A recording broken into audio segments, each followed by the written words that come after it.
This animation sequence will provide an overview of normal cardiac structure and physiology, along with a review of the process of excitation-contraction coupling in the heart.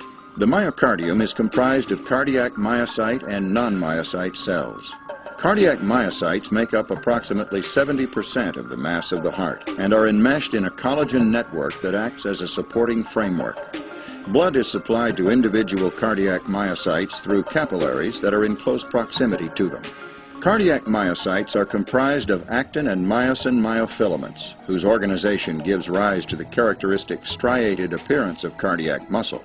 There are two prominent organelles within cardiac myocytes: the mitochondria, which produce energy, and the sarcoplasmic reticulum, which regulates calcium handling in the cell. Cardiac contraction is initiated when extracellular calcium moves into the cell across the voltage-dependent L-type calcium channel. The calcium that enters the cell triggers calcium release from the ryanodine receptor through a process known as calcium-triggered calcium release. Calcium that is released from the sarcoplasmic reticulum binds to the actin-thin filaments, thereby initiating contraction of the sarcomeres. At the end of the contraction sequence, calcium comes off of the myofilaments and is actively transported back into the sarcoplasmic reticulum by the calcium pump in its membrane.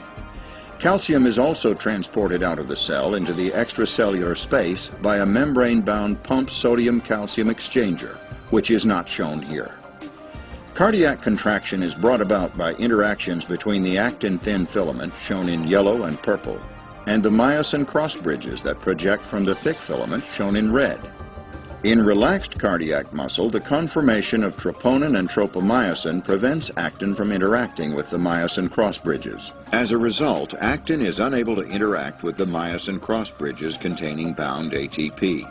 In activated cardiac muscle, calcium binds to troponin C, which then shifts troponin complexes and tropomyosin to an active conformation that enables actin to interact with the myosin cross-bridges.